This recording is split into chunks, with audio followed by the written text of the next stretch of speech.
Hello.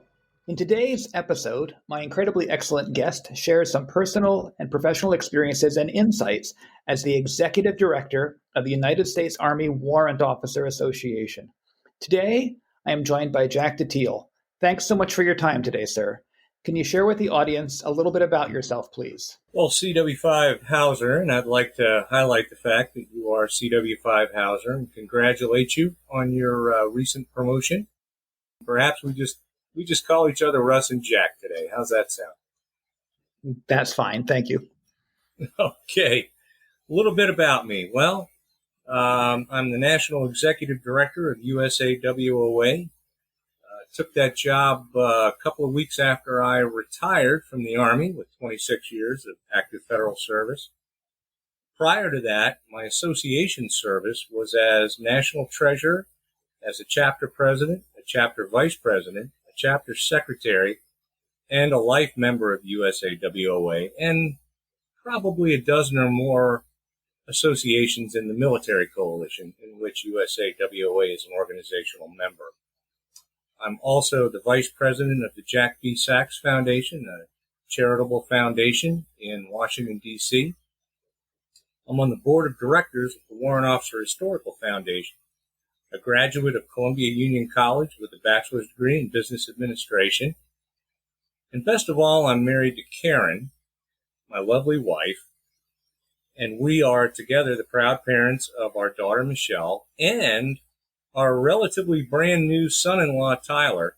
And I always tell everybody, thank God Michelle looks like her mother. All righty. Thank you for that. And quite an impressive amount of service to the Warrant Officer Association. So thank you for that. Can you briefly summarize the purpose of the U.S. Army Warrant Officer Association for our audience? Russ, I always like to describe the mission and purpose of the USAWOA the way that my mentor and the founder of the United States Army Warrant Officers Association always described it. And it was in the three words that he was wise enough to put in the original seal, the seal we use today, of the association. And it only contains three words: professionalism, representation, and recognition. And back when Don Hess, CW4 retired Don Hess, started the association, one of his biggest concerns was that he didn't see any unified or uniformed method of professional development for warrant officers. He didn't see any organized management of our cohort. And so these were things he wanted to fix. And so his first priority was we have to act like professionals. We have to act like officers in the United States Army. And so that probably was his primary mission when he started the association. The next word, representation, is rooted in Don Hess's desire to provide professional representation to the members of our cohort, vis-a-vis legislation and other support of our cohort. And the final word, recognition, initially referred to the fact that back in those days, even if you retired, often the biggest medal you got, if you were a warrant officer, was a meritorious service medal or even an Army Commendation Medal. So there wasn't a lot of recognition provided to warrant officers back in the day. And so he wanted to ensure that in setting up the association, that we had venues for recognition, such as today's Spouse of the Year, Warrant Officer of the Year, the awards that we give chapters for doing excellent things in their communities and so forth. Today, I think that mission of recognition is better defined. It's morphed, it's evolved And I think what it best describes is the recognition that our chapter members gain for not only our association, but our cohort from the great works that they do locally in their communities. That reflects well, not only on our association, but again, on the members of our cohort as professionals. And so that, to me, is sort of an overview of the purpose of the USAWOA from its founding. Great. Thank you. I appreciate that. I want to move on and then take a look at how those three words in this mission get wrapped up in maybe a summary of what's happened this year in 2021 and take a look at 2022. Can you share with us a little bit about this year and next, perhaps? Russ, I don't think you can talk about 2021 without stepping back a year when we first had this COVID virus inflicted on us. Presented a lot of challenges for USAWOA, but it also presented challenges to the military. So when I say challenges to USAWOA, obviously, we had to tell chapter leaders, don't conduct in-person meetings anymore, find other ways to meet. It, of course, curtailed a huge percentage of their work in the communities. So it was kind of tough on us from the national level on down. We even had to modify the work schedule in the office such that, none of the national level employees were even in the office at the same time. So it was terrible. But it also presented other challenges in our role on Capitol Hill and advocating. For instance, we had National Guard members deploying. As a matter of fact, DOD devoted something in the neighborhood of 60,000 soldiers to working the COVID problem that we had. And the lion's share of those people were in the National Guard, and these people were put on orders because the president at the time felt very strongly about ensuring that these soldiers got their full pay and benefits. But initially, when they were put on those orders, they were put on 30-day orders. And what we had to point out to the White House, and I remember chatting with the Secretary of Defense at the time, we had just sent a letter to the president saying, Mr. President, we really appreciate you mobilizing these people correctly to respond to this pandemic. But, regulations say that unless you're on orders for a full month, 31 days, you're not eligible for TRICARE benefits. And, gee, we're fighting a pandemic. They probably need to be eligible for the TRICARE benefits. And within 48 hours, we had that fixed. But I guess what I'm getting at is, in addition to all of the work we do annually on other legislative issues, the formulation and debate and eventual passage of the National Defense Authorization Act, and generally a Veterans Omnibus Bill toward the end of the year, we got about a 30% increase in our workload working with our partners on Capitol Hill in a bipartisan fashion and with the White House, ensuring we took care of our soldiers in this pandemic vis-a-vis their service. So that was a huge challenge. Now we move on to this year, and we thought we were coming out of the pandemic, and well, not quite, but that's okay. The mission goes on, and we did prosecute our legislative mission. I will tell you that I have not personally been on the Hill. I used to go up there all the time and have meetings with staffers and actual members and senators all the time. Have not been up there since March of last year. All the business we've conducted has been virtual. And that actually, in a weird way, was a benefit because we ended up having a lot more meetings and getting a lot more work done because we didn't have commuting time getting back and forth from the Hill. Instead of doing 1 or 2 meetings a day, I could do 5 meetings a day. And so one of our big victories in 2021 was an issue that's been an issue of mine for the last 4 years, and that is to change the law such that National Guardsmen and reservists get full equity in incentive and special pays. So, in other words, for example, an aviator who has a flight pay, has a special incentive pay, aviation incentive pay. If he's in the active component, he gets anywhere from $200 to pretty close to $1,000 a month in incentive pay, as he progresses through his career. The National Guardsman and a reservist under the current law gets 1/30 of that pay for every day he's in uniform, and might spend more hours in the cockpit than his actual counterparts in the AC. We were pleased to see that in the yet-to-be-reconciled Senate and House versions of NDAA, we were able to achieve identical language, basically awarding incentive pays, not just for aviators, across the board, parity in incentive pays for the National Guard and Reserve. Meanwhile, our friends in the basically the Warrant Officer leadership team, and by that I mean the SWO CSA, CW5 Yolanda Dixon Carter, CW5 Rick Knowlton over at the Army Talent Management Task Force, and of course our two senior warrant officer leaders in the Guard and Reserve, Chief Domeyer and her counterpart on the Army Reserve side, Pat Nelligan. We're working very hard on several initiatives in that Army Talent Management Task Force. One of them will actually, and it's been passed, will actually allow a warrant officer in the active component to retire and then come back and serve in the Guard and Reserve as a retiree. And of course, this is at the pleasure of the Adjutant General of the state in the case of the Guard, and of course the ARCOM commander if they need the skills of that retiring warrant officer. But we believe, and they'll continue to serve. They'll actually rack up additional retirement points, and eventually their retirements are recalculated at age 60. And significantly, from that point forward, they'll have a much nicer retirement plan. So a lot of incentives for that. But the combination of that and our legislative victory on the Hill, vis-a-vis incentive pay parity, we think is going to be a huge shot in the arm in an ongoing pilot shortage that we see.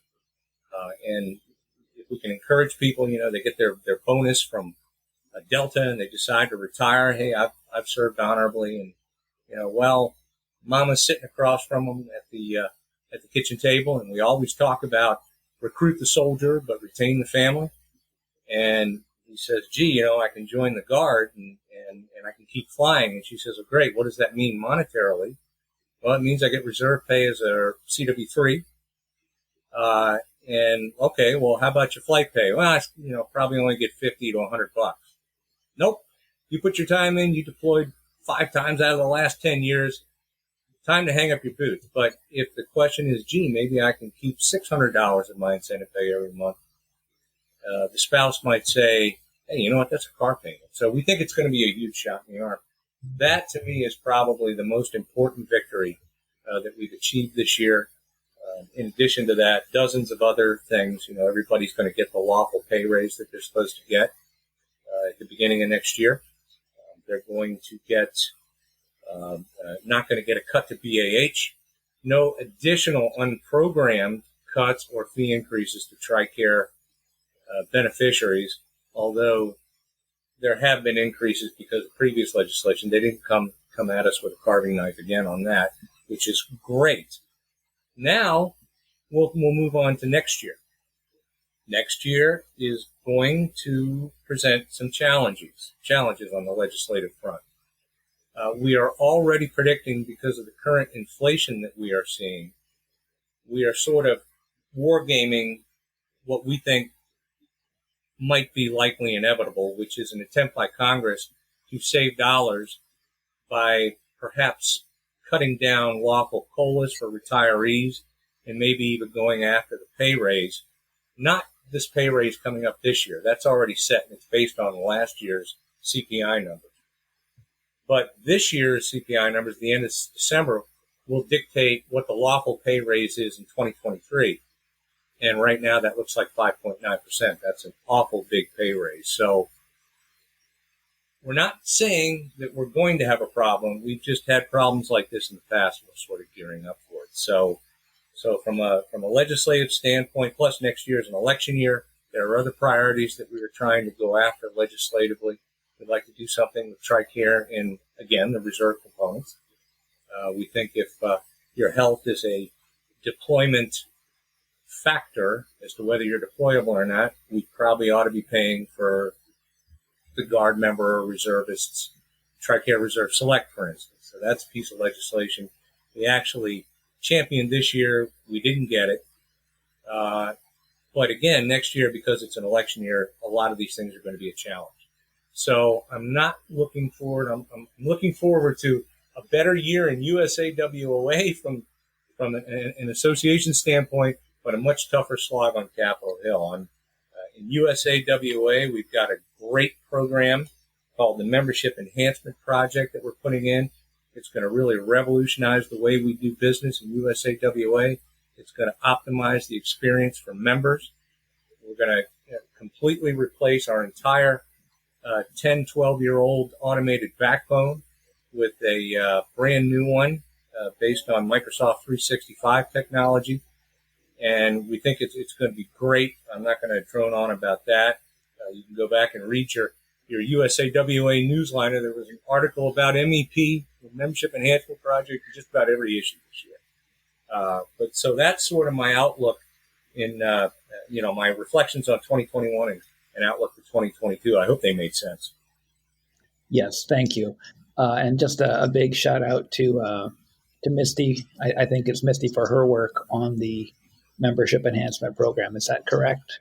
Absolutely. She has been phenomenal. And I would point out that she is not only honchoing this project together with my good friend Carl Burnett, who's chairman of the Past President's Council, who was the national president back in 1984, but she also serves as our Northeastern Region Director. So she's taken an awful lot on her plate on behalf of the association and its members and really the cohort. So bravo to her. Thank you for recognizing that. So 2022 will be the 50th anniversary of the Warrant Officer Association.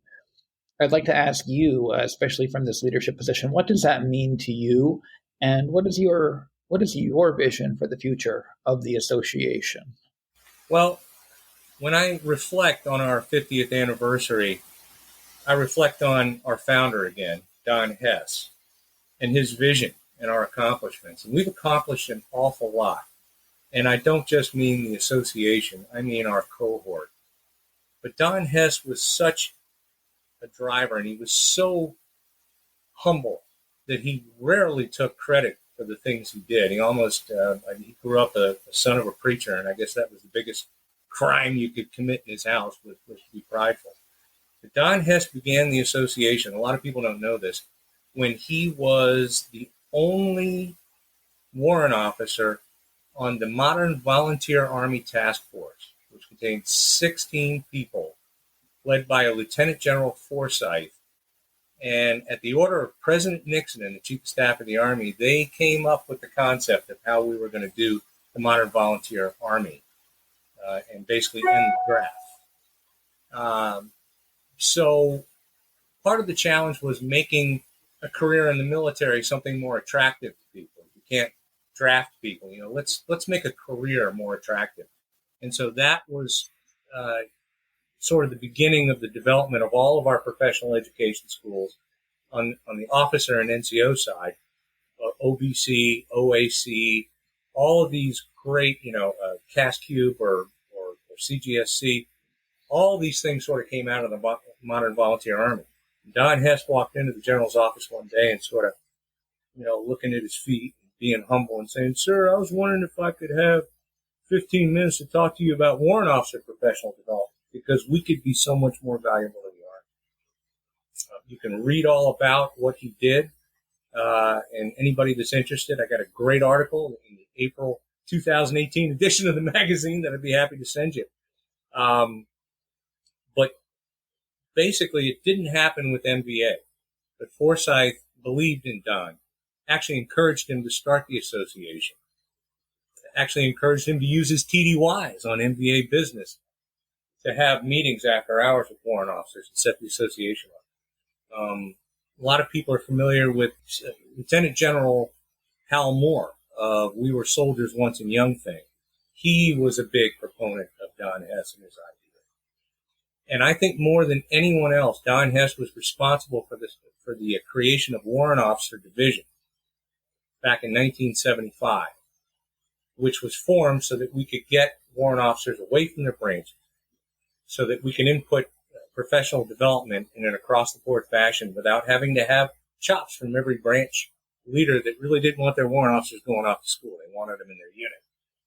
And so, long story short, a lot of the things that we have seen, the advancements we've seen over the years, were a result of that.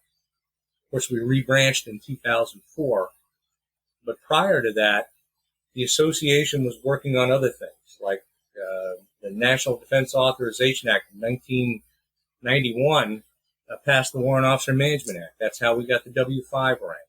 Today, our Army talent management folks are trying to make refinements to that policy because it really is 30 years old and needs to be updated. But it was the first centralized management of warrant officers. Just huge things. Later on, the association helped, actually probably is responsible through the coalition, military coalition and their support for the pay compression pay raises we all got in 2007 that made it easier for us to recruit warrant officers and high-grade people. So basically every warrant officer that's walking around today on active duty owes 12% of their pay actually, I'll call out my good friend Ray Bell, who was my predecessor, did the lion's share of the work in the 2000s to make that get passed. So I think of that when I think of our 50th anniversary.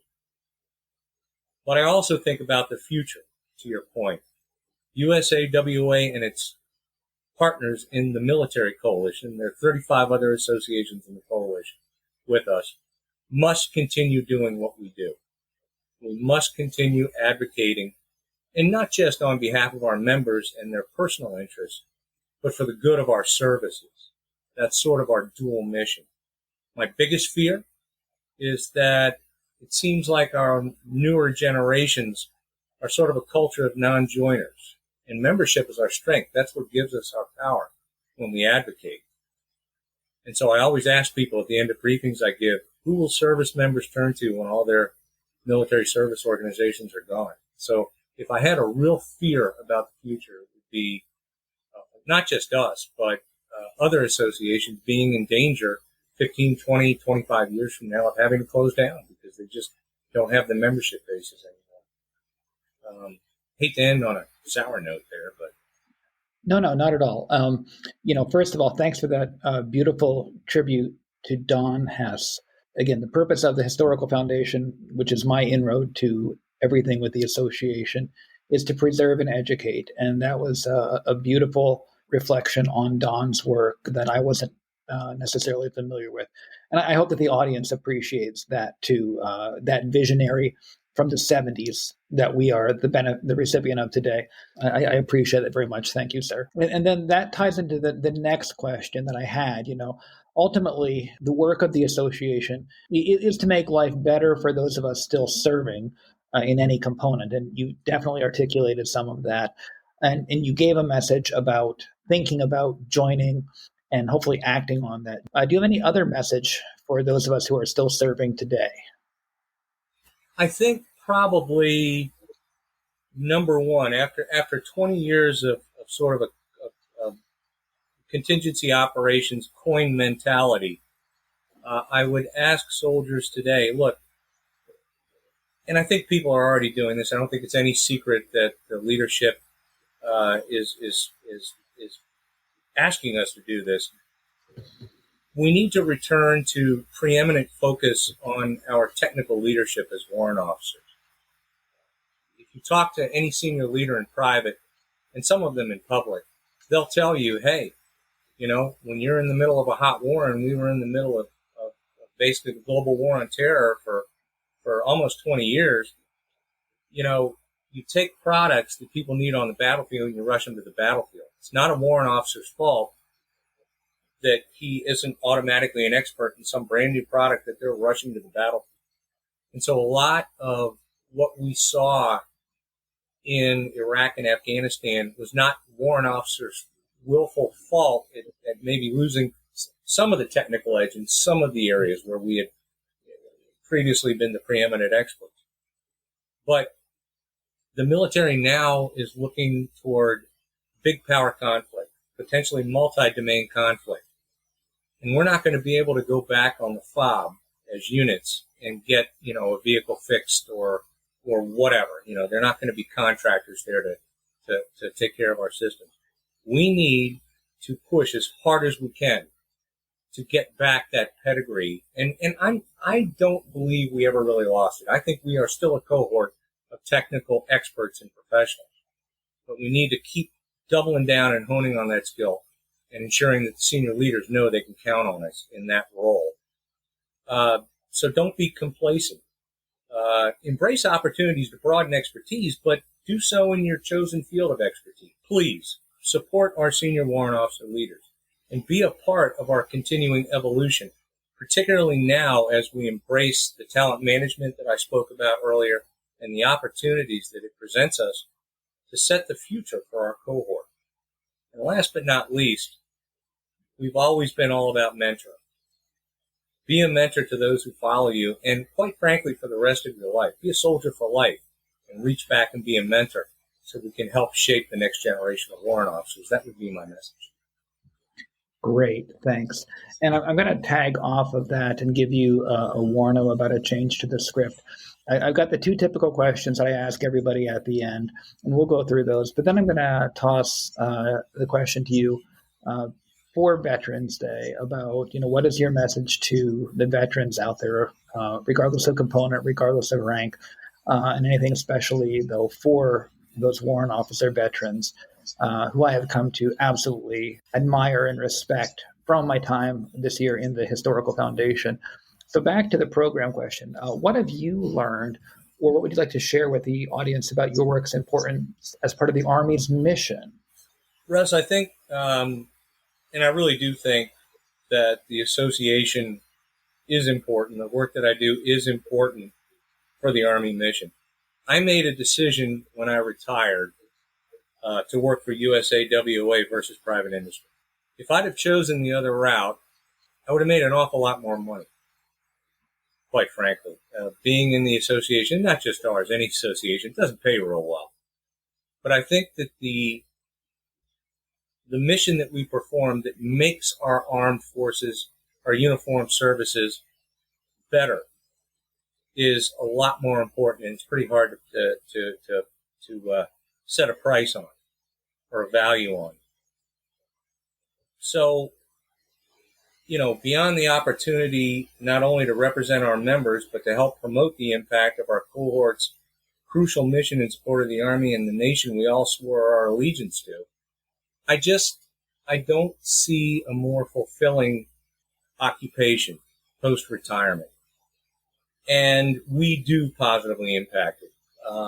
If you went to our annual meeting, for example, this year, 3/4 of the schedule was taken up with professional development venues, really awesome professional development venues. We had the Chief of Staff of the Army, who not only spoke to us remotely, but he demanded that we set it up so that he could interact with our members at the meeting. We had the SMDC Commanding General, Space and Missile Defense Command Commanding General, join us for a live welcome address on the very first day.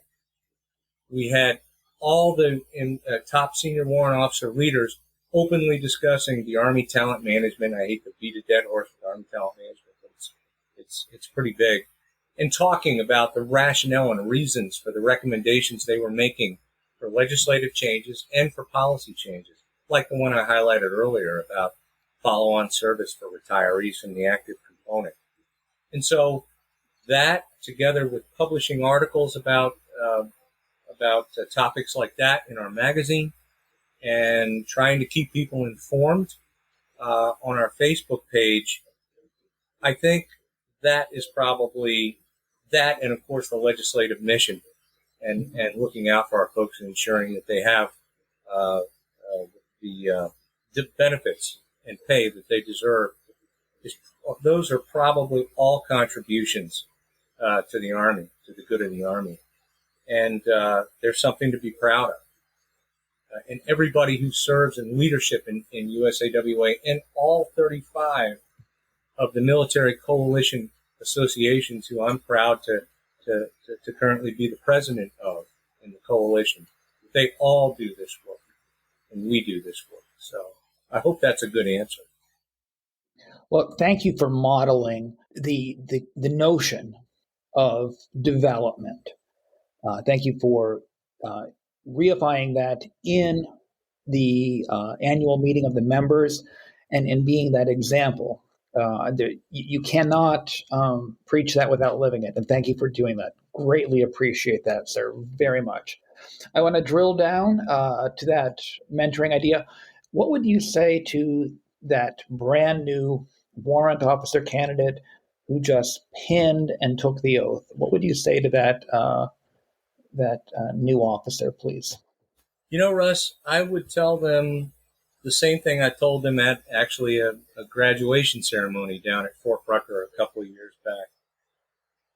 I would tell them, be proud of what you have already achieved by being allowed to serve as a warrant officer in the first place.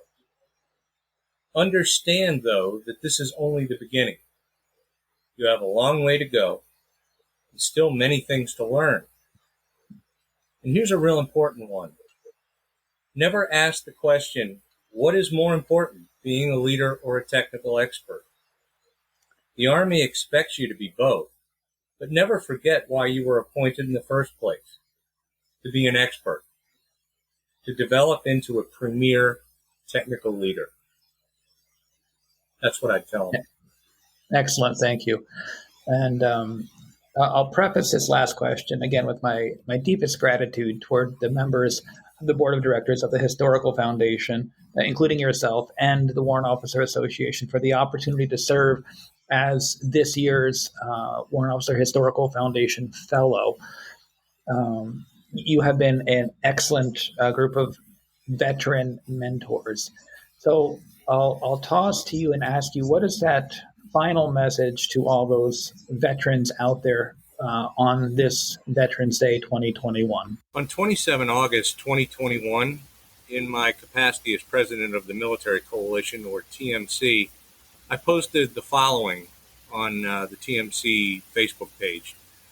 On behalf of the 35 organizations of the Military Coalition, I offer condolences to the families and comrades of our brave service members who died yesterday in Afghanistan. We honor their steadfast defense of and commitment to the defense of our nation and the principles it has always stood for. God rest their souls and protect all of our stalwart service members continuing to serve in harm's way. Then, echoing the sentiments expressed by General James McConville in his 17 August note to the force, I continued with, we also ask all currently serving service members and veterans alike to make a point of checking in on one another at this difficult time. We are all a family, and family members must offer comfort and strength to one another at times like these. I finished my message with the following sentence expressing what I hope every veteran, regardless of the conflict in which they serve, will take to heart this Veterans Day, Russ. I said, as you do so, please remember that you have earned the love and gratitude of every patriotic American in this country and hundreds of millions of freedom-loving people around the world who collectively honor you for your unwavering service to our country and all that is decent and good. And this is what I hope every veteran takes to heart on this Veterans Day, especially but not exclusively for those of us who have served in combat. Great. And thank you for your time today, Mr. Teil. Best wishes and happy Veterans Day to you too.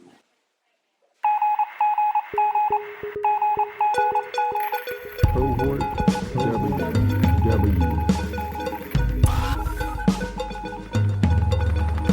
Cohort